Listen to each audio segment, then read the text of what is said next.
Le FC Barcelone fait aujourd'hui rêver des millions de fans sur toute la planète. Tout a débuté en 1899 sous l'impulsion de cet homme, Johann Gamper. Il s'appelle alors encore Hans Gamper. Hans, un prénom venu de Suisse, son pays d'origine. Le football suisse a très peu conscience de son influence sur le football international. En créant le Barça, Hans Gamper va influencer l'histoire du football. Aujourd'hui, des rues portent son nom, à Zurich et à Barcelone. Gamper, célébré à sa mort comme un chef d'État, est pourtant méconnu. Un destin extraordinaire, et à la fin, un suicide encore voilé de mystère, même pour ses descendants. Era com un tabú. No es parlava de l'avi. És com si no hagués existit.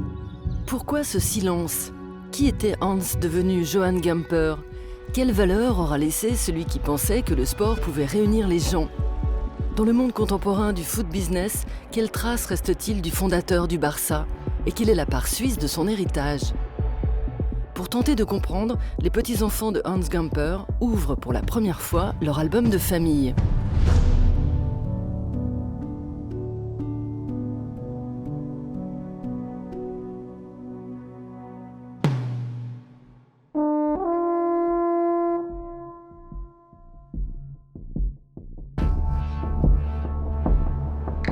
Barcelone, 1 600 000 habitants.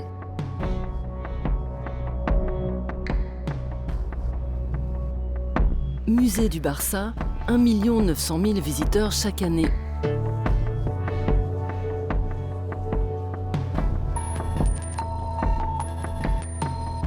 Chaque jour, 5 000 personnes en moyenne visitent le musée.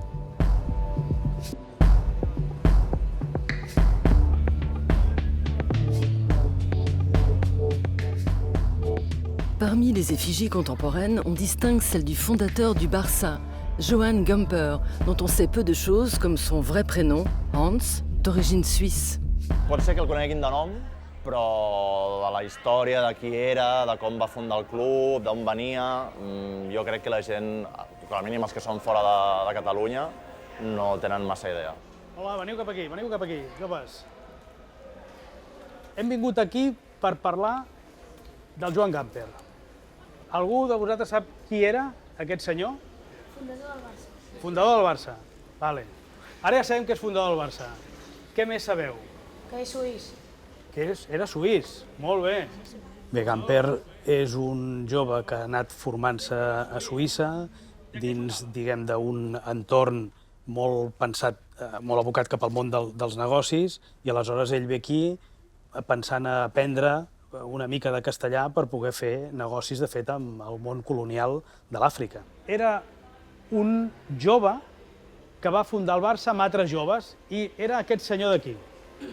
Tenia 22 anys només i amb uns quants amics, eren 12, van fundar el Barça. O sigui, imagineu-vos si tenien nassos per agafar amb uns amics només, tan joves, i fundar un club que, clar, no sabien que seria el que ha sigut el club després, no? I jo penso que moltes vegades, sobretot de cara amb els joves, és important remarcar això. O sigui, quan parlo del grup d'amics vol dir això. És a dir, que ell no va poder ser el president perquè en aquell moment era menor d'edat, vol dir que era un individu amb 22 anys, que a més a Suïssa ja havia fundat un altre club, i que era gent, això, jove amb empenta, no? I que la imatge, tenim algunes fotografies d'aquest Gamper jove, és una imatge que s'ha de promoure més, perquè tenim la imatge del dirigent només, no? I jugaven amb unes pilotes com aquestes. Unes pilotes que fan un mal bestial. El primer problema que va tenir va ser que es va enfadar en un partit pel joc brut dels rivals, però també s'enfadava si feien joc brut els del propi equip. El que té gràcia, trobo, és que era un nano jove que volia jugar i com que no hi havia a club, doncs creava l'equip, no? Amb uns altres que també volien fer això, no? Però que era un tio jove.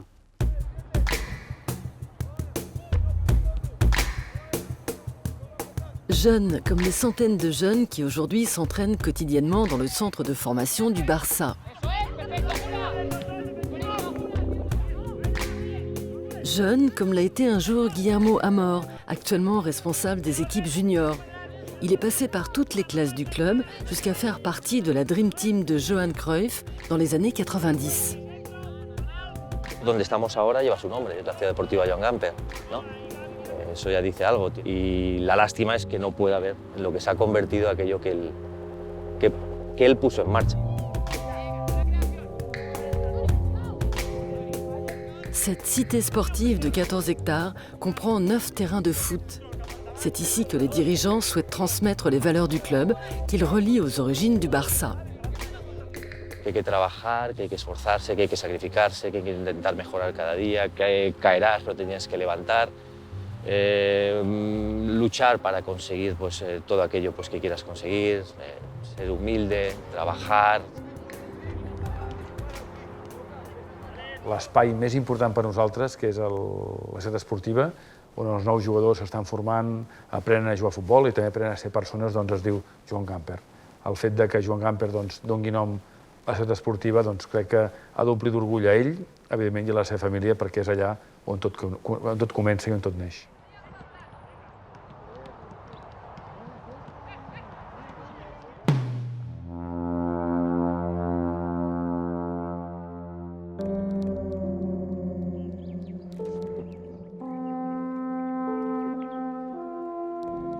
Tout nous ramène ici, en Suisse. Emma Gamper, la plus jeune des petits-enfants Gamper, s'y est installée il y a quelques années. Elle a fait de nombreuses recherches pour se remémorer la vie de son grand-père. Jo me l'imagino una mica mandon, segur d'ell mateix i molt divertit. Elle a publié un livre qu'elle a sous-titré « Une biographie émotionnelle ». Parce que pour elle, Gamper, c'était avant tout son grand-père. I el volia conèixer com a home, no volia conèixer com futbolista que hagués marcat tants gols o 9 gols en un partit. No, això no m'interessava tant.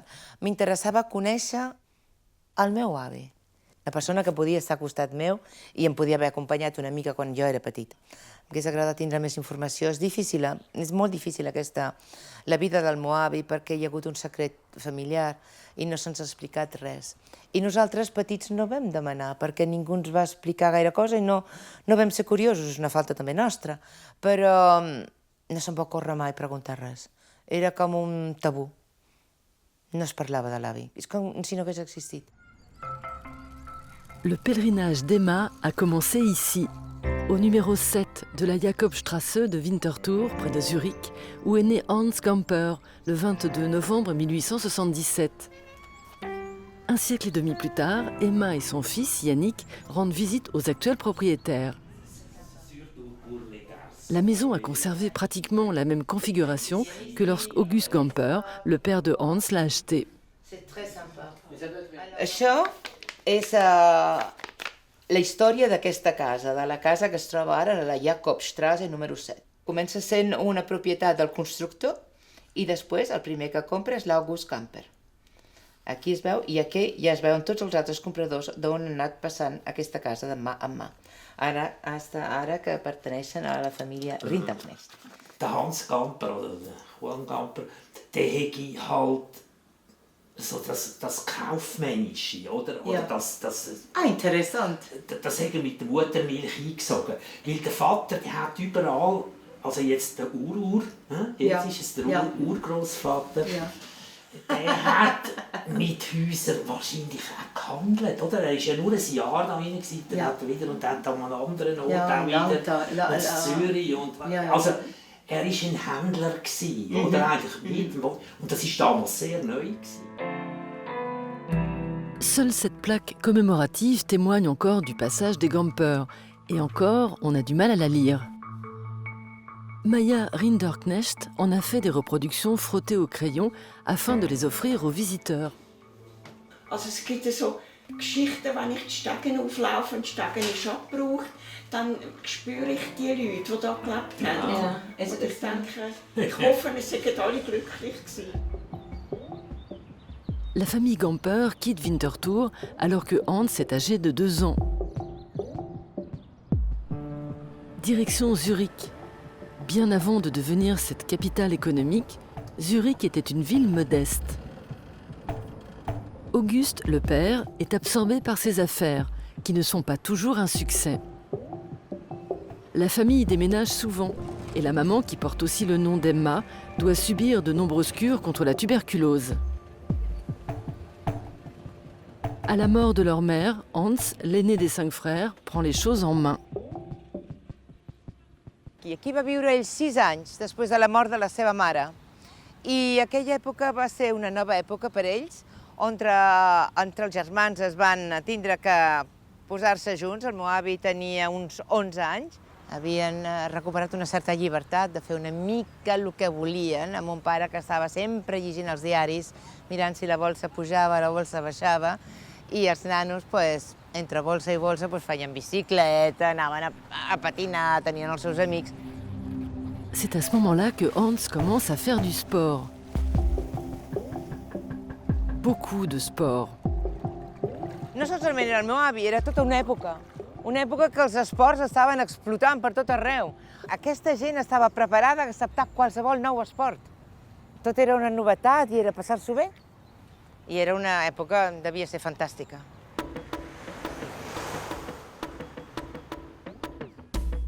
Dans les dépôts du musée suisse du sport, il reste des vestiges de cette période où on inventait, on mélangeait les disciplines. Les règles étaient parfois un peu floues, mais l'essentiel était ailleurs. Ein Sportmann war jemand, der sich auch als Gentleman verstand, das über die Regeln hinausgeht. Also Fair Play war etwas, das sehr wichtig war. Also es sollte kein Krieg sein, sondern ein freundlicher Wettkampf. Also viele Leute, die Sport betrieben haben zu dieser Zeit, waren Kaufleute, weil sie eben den Sport auch so verstanden haben als Lebensschule, wo man gewisse Dinge lernen kann, die man dann auch im Beruf braucht. Le jeune Hans goûte à toutes les disciplines, mais petit à petit, l'une d'entre elles l'intéresse particulièrement. Hans Gamper war eigentlich in allen Sportarten, aber besonders auch im Fußball immer einer der Besten. Also in den Spielberichten oder in den Berichten von den Wettkämpfen, die er sonst teilgenommen hat, wird oft gesagt, dass er der Beste war von der ganzen Mannschaft. Et il se trouve que du coup Gamper a été socialisé en fait dans ces milieux footballistiques dès la fin des années 1880, puis au début des années 1890, où il va pouvoir notamment vivre ses premières rencontres qui ne sont pas encore dans des championnats. Il est un témoin direct en fait de la structuration du football suisse dans la décennie 1890, où on passe de quelques matchs amicaux à en fait un championnat organisé quasiment à l'échelle nationale à la fin de la décennie. Pour participer à ces championnats, il fallait une équipe. Hans Gamper fonde son premier club. Il a alors 18 ans. Willkommen im Museum vom FC Zürich. Es steht mitten in der Stadt in Zürich, das Museum und der Fanshop seit 5 Jahren. Der Fußballclub Zürich ist gegründet worden vor 120 Jahren. Jetzt 121 sogar. Auch wenn das Gründungsdatum weiss man nicht so genau, wann das war. Und bei der Gründung dabei, der Älteste, der dabei war bei dieser Gründung, war der Hans Gamper. Hans Gamper war 18, als er zusammen mit seinen Kollegen den FC Zürich gegründet hat. Und weil er der Älteste war von seinen Kollegen, ist er der Chef geworden vom FC Zürich. Erster Captain. Er hatte die Liebli daheim, er hat das Spiel organisiert. Die waren 5 Minuten von da, gerade hier auf dem Silhölzli. Und er hat den Böllen daheim. Sie hatten nur einen Böllen. Und der Böllen hat er mitgenommen ins Training und wieder mit heimgenommen. Das war sehr teuer im Böllen. Ce club fondé par Gamper continue encore aujourd'hui à revendiquer cet esprit initial, ouvert et participatif.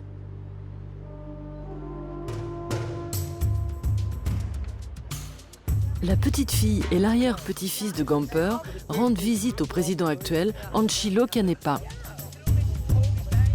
Hans Gamper ist natürlich eine Legende. Wir sind auch sehr, sehr stolz. Wir erzählen auch immer sehr gerne darüber.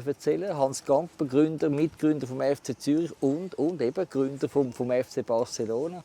Also von dort her ist das bei uns immer wieder ein Thema. Wir haben auch ein eigenes Museum, wo wir auch das dort thematisiert haben. Das ist klar, die ganz junge Generation, die ist noch nicht so vertraut mit der Geschichte vom FC Zürich, aber die Leute, die sich mit Fußball beschäftigen, für die ist natürlich Hans Gamper wirklich ein Begriff.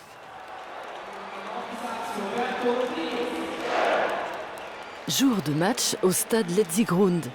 Zurich affronte Saint-Gall, le plus ancien club de Suisse. La présence de Kobe Kuhn, autre légende du FC Zurich, indique que c'est un match important.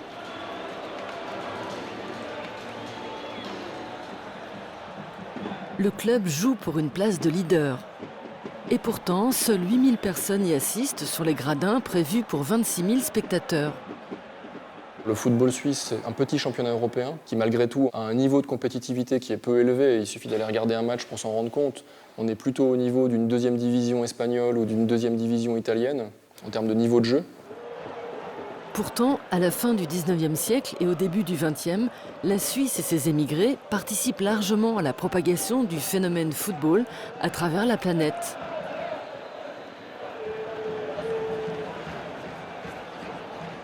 Diese Weltoffenheit, glaube ich, das hat Hans Gamper und eben auch die anderen Leute, die zu dieser Zeit Fußball gespielt haben, doch sehr stark ausgezeichnet.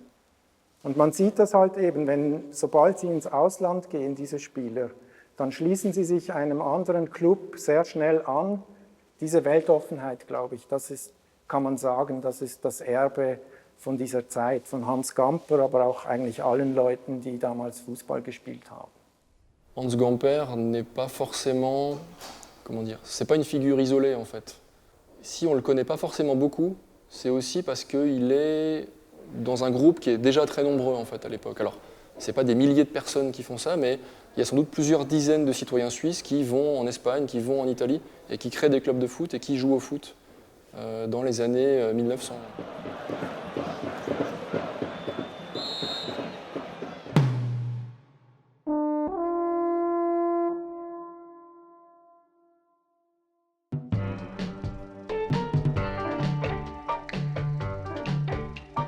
Barcelone à la fin du 19e siècle.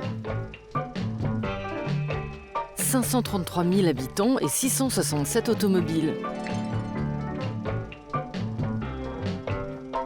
Hans Gamper est attiré par cette ville dynamique, ouverte sur le monde et le commerce.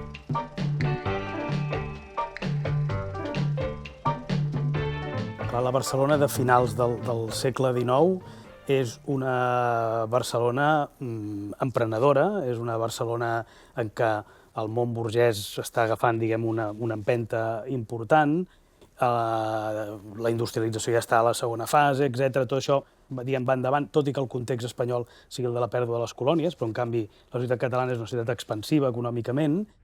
Papá se trasladó de Suiza primero a Lyon y a continuación fue a Barcelona porque le había salido, diríamos, una colocación para trasladarse a Fernando Poo. Al llegar a Barcelona, afortunadamente para él, encontró a su tío, don Emilio Geisert, que tenía ya unos negocios en Barcelona. Y este le hizo observar las dificultades que en aquel entonces, o sea, alrededor del año 98, más o menos, pues presentaba el trasladarse a África con todos sus inconvenientes. I entonces le persuadió para que se quedara en Barcelona. Que s'havia quedat enamorat de Barcelona, perquè el clima canvia completament, el clima molt més mediterrani. Zurich era petit i era protestant, molt rígid, molt gris. I aquí es va trobar amb una llibertat i amb un sol que li devia. Jo penso que qualsevol que canvi així tens ganes de conquistar el món. Barcelone se développe en pleine industrialisation et attire beaucoup d'Européens qui affluent pour les affaires. Gamper fréquente les cercles d'expatriés à qui il manque une chose essentielle.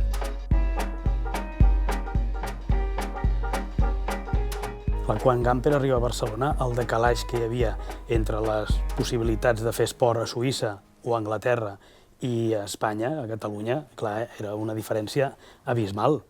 Aquests joves del Barcelona érem com missioners, que el que volien era que la joventut fos una joventut sana, dedicada a fer un esport. Gent que havia de convèncer en els altres que això de l'esport no era cap tonteria, al contrari, que podia tenir molts efectes beneficiosos.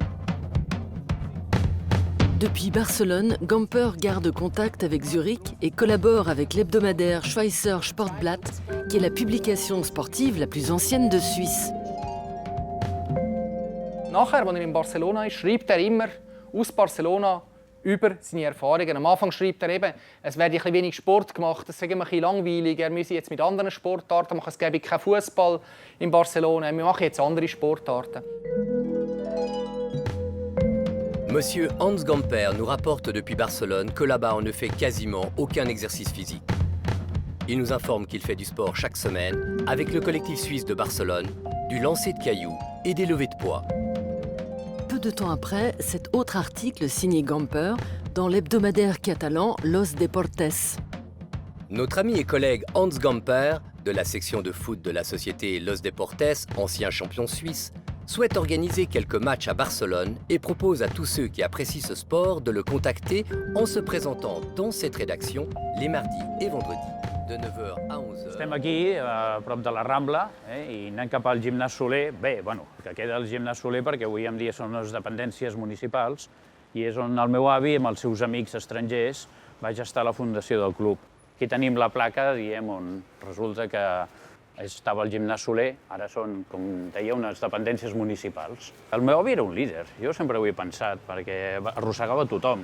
El que volia era jugar a futbol i la veritat és, clar, ell se li va córrer fundar un club de futbol per divertir-se, no pensava més enllà. La crida era molt clara, era per jugar a futbol. Aleshores, aquests 12 que es reuneixen decideixen molt poques coses. Decideixen crear-lo, ja era un pas, crear el club, que porti el nom de la ciutat, per tant que es digui Barcelona, Futbol Club Barcelona, i pràcticament el que fan és decidir ja que volen començar a jugar i que volen començar a jugar de seguida, al cap de pocs dies. Précisément 9 jours plus tard, ces 12 jeunes gens suisses, britanniques et catalans ont joué leur premier match, emmenés par Hans Gamper. Il écrit cette chronique à la Schweizer Sportblatt. Ils ont perdu 1-0 contre une équipe de joueurs anglais. La décision suivante s'est portée sur la couleur des maillots. Aujourd'hui encore, cette question fait l'objet de toutes les spéculations. No està malament que la història del club tingui algun enigma irresoluble, que li dona una mica de màgia també. Étant donné que Gamper était d'origine suisse, on spécule sur la coïncidence des couleurs avec celle du club de Bâle. Das sind zwei verschiedene Vereine, aber sie haben zwei Sachen gemeinsam, nämlich die Abkürzung, also beide heißen FCB abgekürzt und beide haben die Clubfarben Rot und Blau. Mais comme on peut le voir dans les vitrines du musée du FC Bâle, la teinte rouge des deux maillots n'est pas exactement la même. Il y a d'autres hypothèses qui circulent, que les couleurs étaient simplement celles des crayons des comptables ou que c'est un ami relieur de Gamper qui a trouvé cette combinaison par hasard. És molt probable que la certesa absoluta no la tinguem mai. En aquest moment, el club, diu que la que sembla, que té més possibilitats de verosimilitud és que fos una samarreta inspirada amb un equip de rugby d'exalumnes d'una escola anglesa, la Merchant Taylors, on havien estudiat els germans Beatty.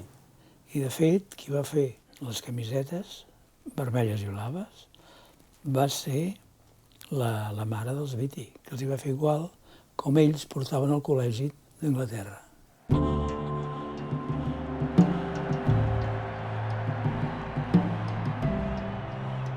Ainsi, la légendaire tunique du FC Barcelone aurait eu, tout comme le club, une origine modeste. Qui va fer aquest àlbum? Aquest àlbum el devia fer l'avi, suposo, evidentment, entre l'avi i l'avi. Ella està aquí. Sí, és veritat, sí, ella està aquí, exacte. Llavors saps que és aquest. Aquest sí que ho veus, sí. Aquí, quan era jove. Quan era jove jugava a Era guapot, Era guapo, el nostre. Era guapot. Aquesta és l'única foto, no sé si ho sabíeu, on apareix l'avi jugant a futbol. Només n'hi ha una fotografia, és aquesta. Aquesta és l'única fotografia que es recorda on es veu ell jugant a futbol. El jugador, o sigui, el Barça, el que ha jugat en el Barça i en menys partits ha fet més gols va ser ell. El que passa que en aquells temps no es comptaven. Crec que va fer 114 o 115 gols en tota la seva època jugant a futbol amb el Barça. 5 o 6 anys va jugar a futbol. Fins al 1908 hi ha 5 emplaçaments i jo a cap li diria camp de futbol. amb les cròniques de l'època també és molt divertit, que diuen si jugaves amb el vent a favor o en contra. À cette époque, la seule préoccupation de Gamper était pouvoir continuer à jouer et surtout consolider l'équipe, ce qui n'allait pas de soi. Les différences de mentalité pesaient sur l'équipe en raison des origines diverses des joueurs et particulièrement en raison des différences de religion. Qui era espanyol havia de ser catòlic. El catòlic era espanyol. Tots els altres eren heretges. Llegeixis la Constitució del 1812. Allà ho explica. La única verdadera y tal, Iglesia Católica. Todas las demás, caca. Conscient de cet enjeu potentiellement conflictuel, Hans Gamper prend une première décision d'ordre privé. À 30 ans, il épouse Emma Pillou, une jeune femme catholique originaire de Fribourg, en Suisse. Era una senyora molt catòlica, sempre estava implicada amb l'església francesa, la capella francesa de Barcelona. O sigui, sempre hi havia sants desfilant per casa seva, sempre estava en contacte amb aquesta església. Beim FC Barcelona ist es ja eigentlich relativ offensichtlich, dass das zu Beginn ein eher protestantischer Verein war und sich das dann erst geändert hat, als Hans Gamper geheiratet hat und seine Frau eben eine Katholikin war, dass auch in der Gesellschaft von Barcelona besser akzeptiert war. Also ich glaube, das war das Entscheidende. Seine Heirat einer Frau, die Katholikin war, hat dazu geführt, dass der FC Barcelona überhaupt ein Symbol der Eliten werden konnte in Barcelona und in Katalonien. Malgré tout, au sein de l'équipe, les rivalités entre protestants et catholiques ne font qu'empirer. À la tête du clan catholique se trouve un dénommé Luis d'Ossó. Ossó era, una persona, catòlica apostòlica romana, fervent, catòlica, al sentit, podríem dir integrista, perquè a l'època era així, integrista de la paraula, i això era una dificultat molt gran que tenia respecte d'aquests estrangers que eren protestants. D'Ossó prend le pouvoir sur le club, il marginalise les protestants, qui étaient pourtant les meilleurs joueurs de l'équipe. C'est la première crise du Barça. L'any 1908, com ja sabeu, es va fer, una assemblea de socis amb l'única ordre del dia, desaparició del club. Doncs el Barça tenia 32 socis i estava a punt de desaparèixer, perquè van dir aquí no ve ningú més, alguns pleguen, es cansen o el que sigui, o se'n van a viure a un altre lloc. El mèrit d'ell va ser l'any 8, que el club havia de desaparèixer. I va ser quan ell va dir no desapareix el club, doneu-me la presidència i jo ho aixeco. I jo el salvo. I ho va haver de fer 4 vegades més. Aquí està el mèrit. Aquí és on ell va ser el líder. Es va elegir el líder. Sense aquell dia, l'any 1908, el Barça hagués desaparegut. I va anar porta per porta, a tots els socis que estaven dubtosos de seguir pagant les seves quotes i els va convèncer, perquè tenia un gran poder de convicció, de que això podia continuar, i de fet va continuar. Per això el Gamper és molt important pel club, perquè el va fundar, però després va salvar que el club no desaparegués. 3 mois après que Gamper en soit devenu président, le club inaugure son premier stade fixe, le stade de la rue de l'Industrie. Un terrain fermé avec une luxueuse tribune en bois. Désormais, pour la première fois, le Barça peut demander que l'on paye pour venir le voir jouer. I llavors els va acudir, escolta, tenim aquí la possibilitat de que omplim el camp, i només que donin una pessetona a cada un, aquí avui farem més de 20.000 pessetes. I vam dir, clar, doncs és veritat, és una bona idea, això. Quan ell va dir que volia un camp de futbol per 20.000 persones, li van dir que estava boig. I ja té una frase molt maca que diu: en el Barcelona hacemos polichinelas y llenamos. Le succès est au rendez-vous. Le stade se remplit à chaque match et le Barça commence à devenir un phénomène populaire en ville. Du coup, le club parvient à construire une bonne équipe. Les stars sont l'attaquant Pep Samitier et le gardien Ricardo Zamora. Le stade est tellement plein que les spectateurs vont s'asseoir jusque sur la palissade. Cette image des culs qui dépassent est à l'origine de la dénomination des culés, comme on appelle encore aujourd'hui les supporters du Barça. Entre 1908 et 1925, Gamper est la figure patriarcale du club. Le président est choisi annuellement, mais même quand il n'est pas élu, il en reste la référence. Dans sa vie privée, les choses vont bien aussi. En 1909, ils ont un premier fils, Marcel, le père de Manuel et de Xavier Gamper. 4 ans plus tard, un second fils, Johan Ricard, le père d'Emma Gamper. Dans les années qui suivent, on retrouve cette image de la famille qui pose heureuse sur une plage de la Costa Brava où ils passent habituellement leurs vacances. La famille est bien intégrée en Catalogne, avec la Suisse toujours en tête. Les années 20 commencent très bien, mais s'ouvre une décennie où tout va basculer pour Hans Gamper.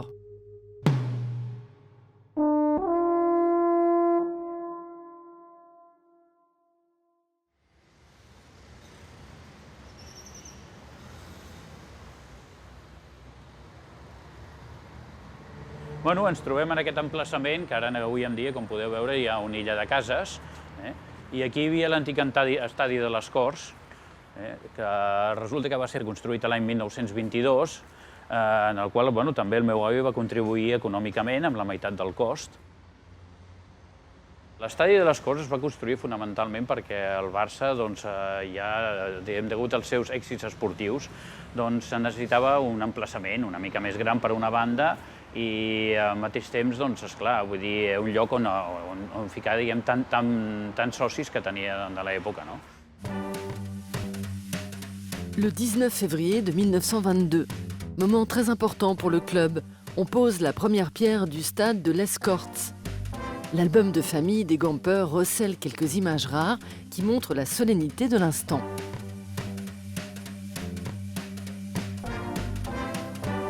Le protestant Gamper assiste encore à une cérémonie catholique. Le fils aîné du président en garde, lui, un souvenir plus prosaïque. Cuando se puso la primera piedra en el campo de las Corts, casi todos los que estuvimos allá estuvimos pisando patatas, porque el campo todavía estaba plantado de patatas y puesto que era el mes de febrero que se puso esta primera piedra, coincidía justo con una cosecha. Tout arrive très vite pour le Barça de Gamper. L'inauguration du stade en véritable cathédrale du football a lieu seulement 3 mois plus tard. Comme à chaque grande occasion, Gamper rend hommage à la Suisse en portant sa traditionnelle casquette de champion suisse sur la tête. C'est un président heureux qui a payé de sa poche la moitié des frais.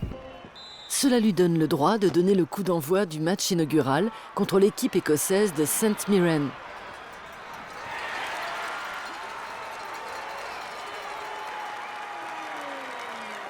Le Barça avait construit un stade à la mesure de ses stars. C'était la Dream Team des années 20.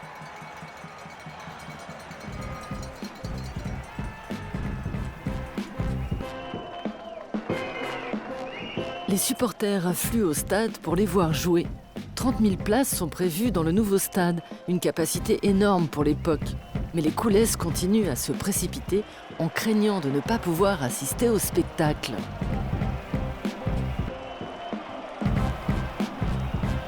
Porté par cette popularité, le football commence à devenir un business et les joueurs s'en rendent compte. Primer, els jugadors eren socis. I el primer pas que van fer va ser deixar de pagar.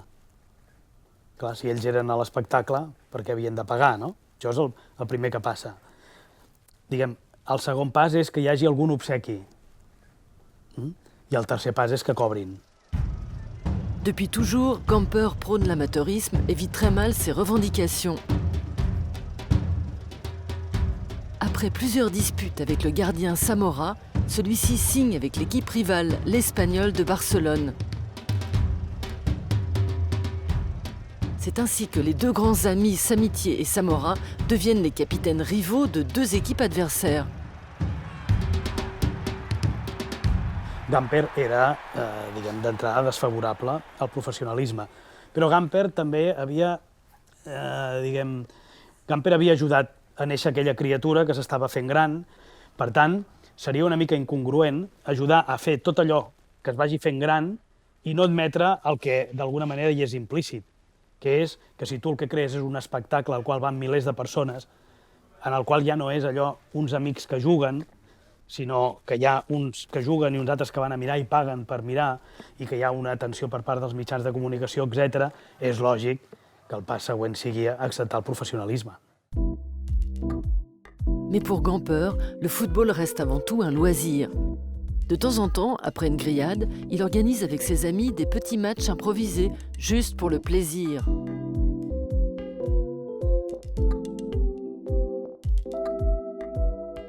À cette époque, plus personne ne l'appelle Hans. Le président du Barça s'appelle Joan. De quan es diu Joan no ho sé, però que era molt catalanista sí que ho sé. Quan Gamper arriba a Catalunya el 1898, diguem, hi ha un catalanisme subjacent a la societat, però no està articulat, no hi ha partits catalanistes, no hi ha institucions, etc. Si hagués pogut posar d'esquenes, diguem, però ell ho assumeix i, per tant, diguem que hi ha un increscendo del conjunt de la societat catalana. Clar, si tu et situes amb la mateixa línia, diguem que la societat és més fàcil que, evidentment, creixis, no? I no t'oblidis d'una altra cosa, Nolo, també va estar associat al catalanisme, un estranger, un suís, Bueno, sí, va ser curiós perquè tenia fama de ser separatista català. Aviam que algú m'expliqui com un suís pot ser separatista català. Perquè... No sé, jo crec que es va enamorar de Barcelona. La paraula separatista vol dir que et vols separar d'algú. Sí. Si no ets espanyol, de què cony et separaràs? Si ets suís. Sí. Au long de la présidence de Joan Gamper, le stade du Barça est devenu l'un des principaux centres d'expression du catalanisme. C'est ainsi que survient l'incident qui va changer radicalement la vie de Joan Gamper et d'une certaine manière l'histoire du Barça. Nous sommes le 14 juin 1925. Bé, era un partit esportivament irrellevant, perquè era un partit amistós entre el Barça i el Júpiter. I llavors se'ls va acudir, com que l'Orfeó Català havia fet una gira per Itàlia i havia tingut, segons diuen, molt d'èxit, fer un homenatge a l'Orfeó Català. I aleshores, aquelles casualitats que té la història, doncs hi havia al port uns vaixells de l'armada anglesa i com a deferència els van convidar si volien assistir al camp a veure el partit. Van dir, home, doncs és una bona idea aquesta, va, te'n cuides tu? Sí, se'n cuida. I llavors van assistir, com passa amb aquests militars, duien una banda de música i aquesta banda, precisament com els havien convidat per tenir una deferència a ells amb el públic, doncs van interpretar l'himne espanyol i van interpretar l'himne britànic, el Salva la Reina, no? Com va començar a sonar l'himne, la gent, això no els havien avisat de ningú que tocarien l'himne. Però clar, la gent es va emprenyar de mala manera i va començar a cridar, a xiular, fora, fora, fora, fora.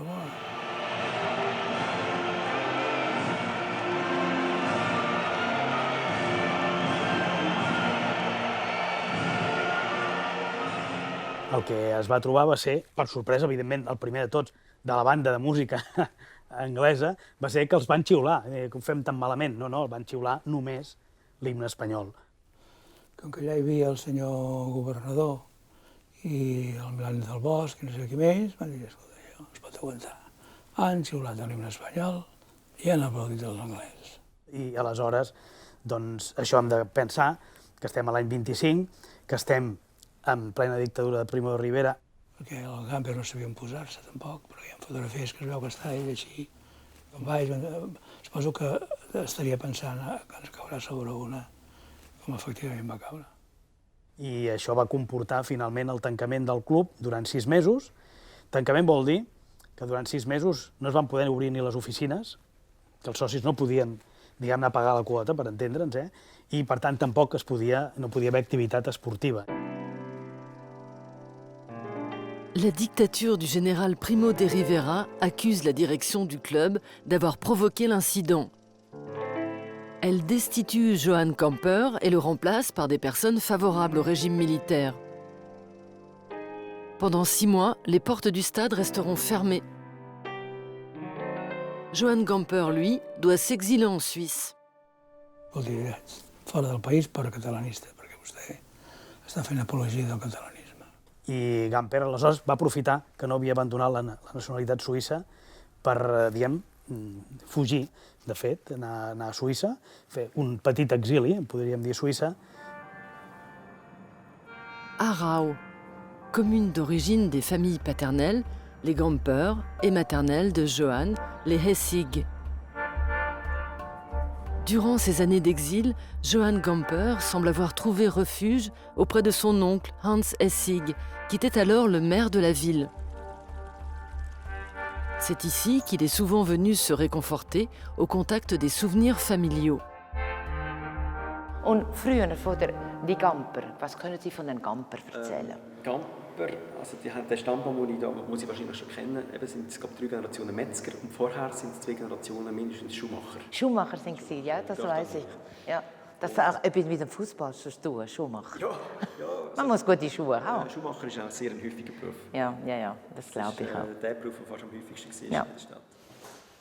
Et ici, on va par la fenêtre, par hasard, c'est très proche de la famille Gamper à la mairie. Ah oui? Oui, comme le grand magasin de la famille de Gamper et compagnie.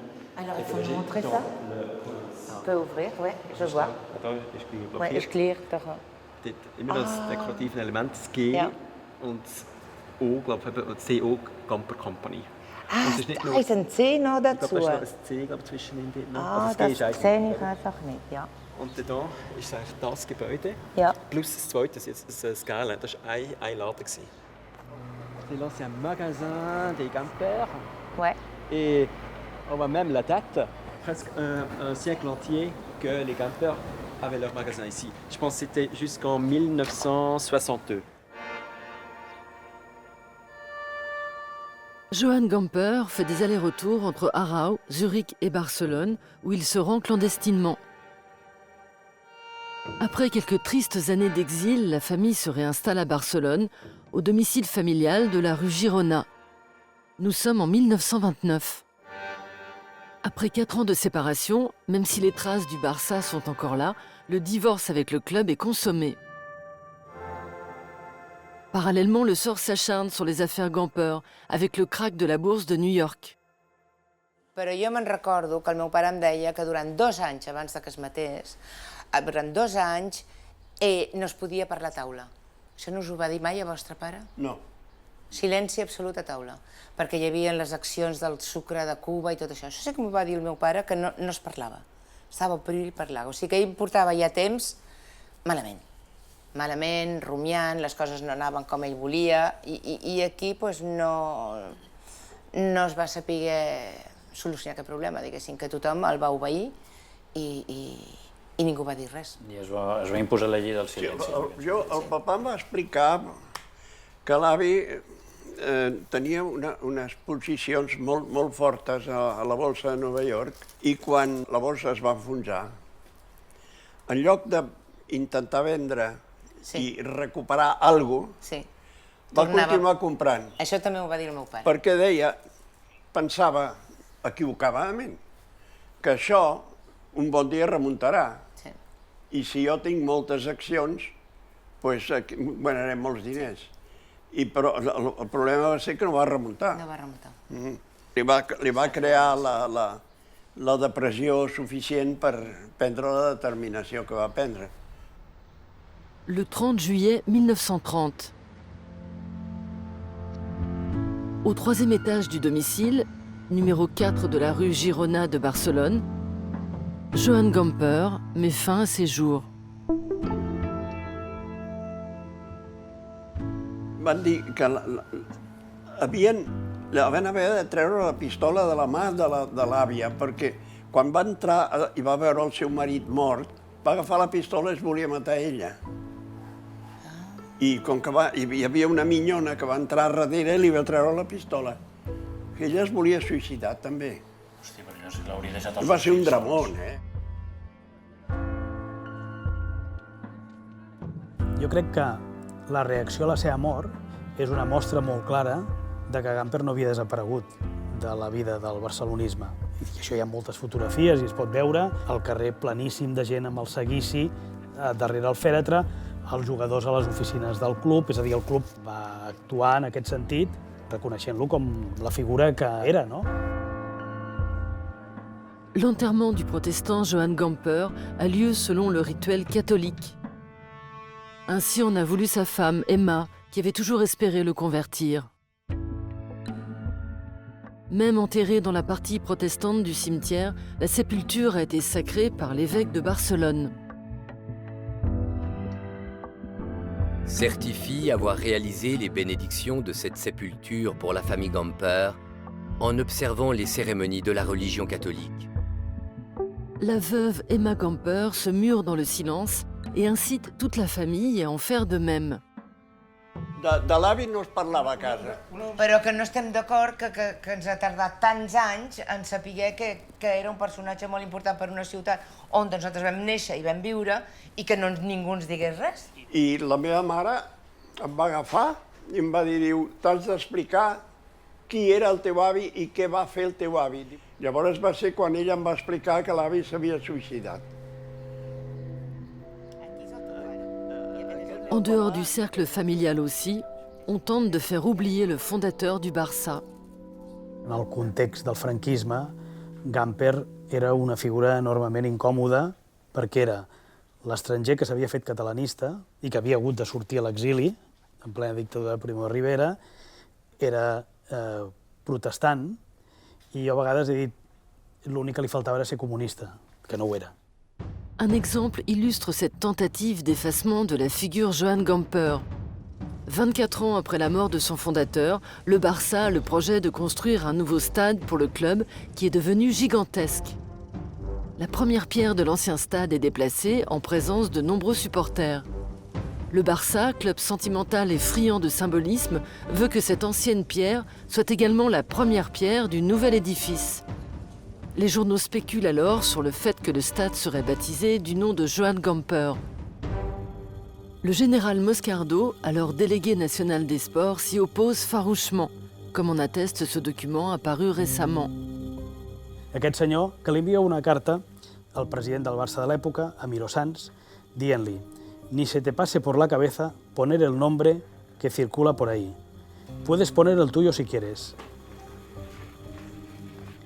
Tengo grandes deseos de saludarle y quisiera hacerlo para ver cómo van las obras del nuevo campo de fútbol. Que se le quite a usted de la cabeza que su nombre no sea otro que el del autor e impulsor.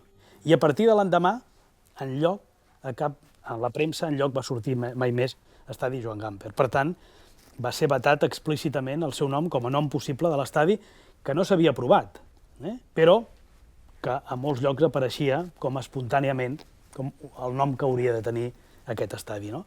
I això va fer que el Camp Nou durant molts anys no tingués nom oficial.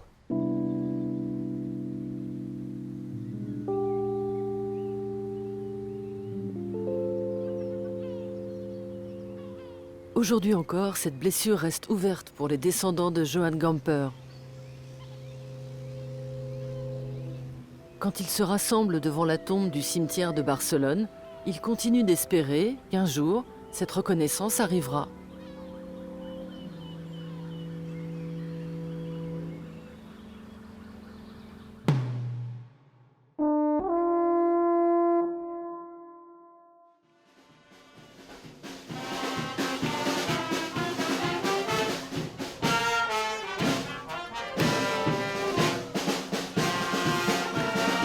Jour de match à la Peña Johann Gamper de Barcelone.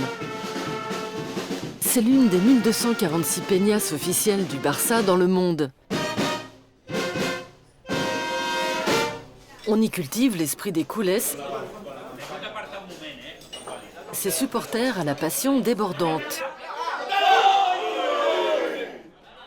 El Barça tiene en especial un sentimiento. El Barça es lo mejor que hay en este momento. Gane o pierda. Es un sentimiento que llevamos y quiero que el Barça, cada partido que juega, no gane puntos. Eso es una cosa que lo voy a decir yo. Cada partido que juega no gane puntos. Que arrase jugando a fútbol. Mireu si és un sentiment que s'emociona i tot bastant del Barça.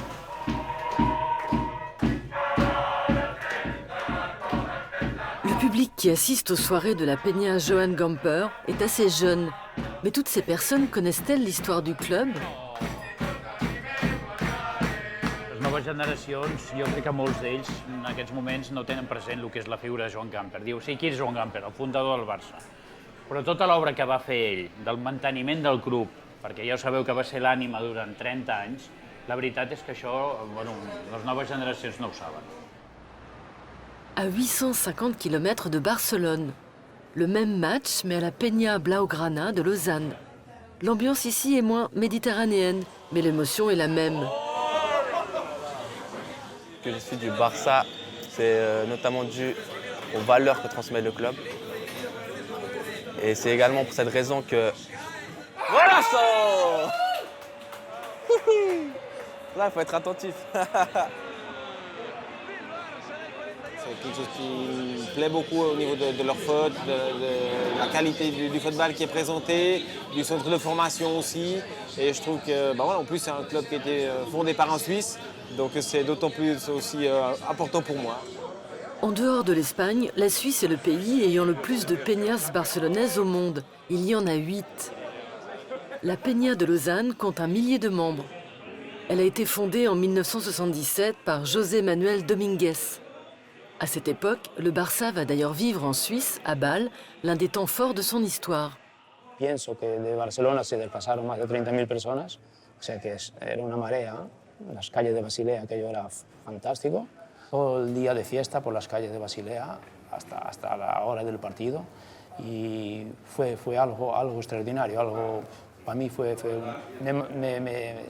me quedó esas imágenes que no... la primera gran final. Del Fútbol Club Barcelona. Le 16 mai 1979, un Barça encore vierge de grands titres internationaux joue une finale épique de la Coupe d'Europe des vainqueurs de coupe. Au-delà de la victoire, l'histoire retiendra cet exode massif de supporters du Barcelone à Bâle, le temps d'un match mémorable. Le journaliste Jordi Kung, originaire de Catalogne, a vécu lui aussi cet événement au stade Saint-Jacques. El civisme, la forma de ser, el més que un club, en aquells dies es van demostrar a tot el món, a Europa, no? Jo crec que aquell partit amb el Joan Gamper li hauria sigut la prova del que va fer, ho va fer bé, ho va fer amb el lloc just, amb el club just, i que va tornar a les seves arrels, que eren part aquí a Basilea.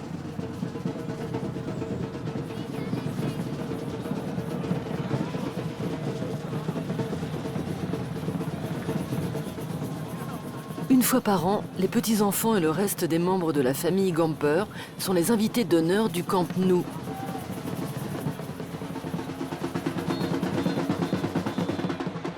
La Coupe Gamper a lieu chaque année en août depuis 1966. Un hommage à Noël qui constitue encore aujourd'hui, malgré le calendrier chargé, un véritable événement. Avant l'ouverture de la saison, c'est l'occasion de présenter les stars et les nouvelles recrues. Un moment désormais un peu dans l'ombre du foot business et de son hyper-médiatisation.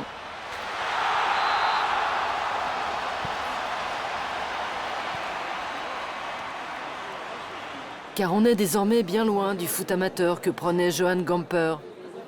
Même si officiellement, aujourd'hui encore, les dirigeants entretiennent le mythe. Això del Barça és un club espectacular, ple de sentiments, d'emocions. Hi ha jugadors que ens emocionen, hi ha un moment que no ens emocionen, no? I per tant hem de treballar-ho, això. Si hi ha un jugador que no ens emociona o ell no vol estar amb nosaltres, aleshores és molt fàcil, ha de marxar. Jo veig un perill, i és que el Barça no pugui seguir aquest ritme. Però hi ha molts jugadors que juguen per diners, però hi ha molts d'altres que no. Ja. Aquí hi ha jugadors que a la nostra plantilla que amb un altre club guanyaríem molts diners, però volen estar aquí. Llavors tu has de... El mateix Messi ha demostrat un compromís. El Messi podria jugar a altre lloc. És igual l'Iniesta, el Piqué... No, però ha demostrat un compromís. Exacte, un compromís. Per tant, tots aquests jugadors no estan aquí per diners. El guanyen, evidentment, però no estan per diners. Estan aquí perquè creuen que estan en un club adequat i això hem de treballar. Jo no crec que ell s'imaginés com a fons del club amb els seus amics que això seria un dels clubs més grans del món, un club amb 150.000 socis, un club que està, doncs, tothom el coneix arreu del món, un club que té milions i milions de fans en el món.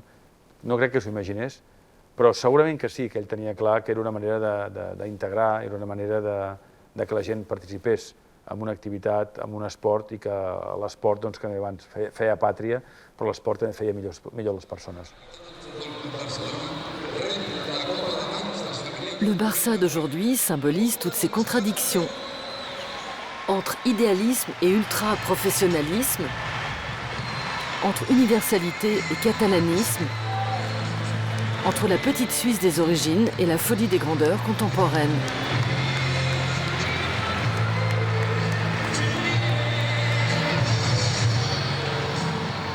Le FC Barcelone incarne toutes ces contradictions.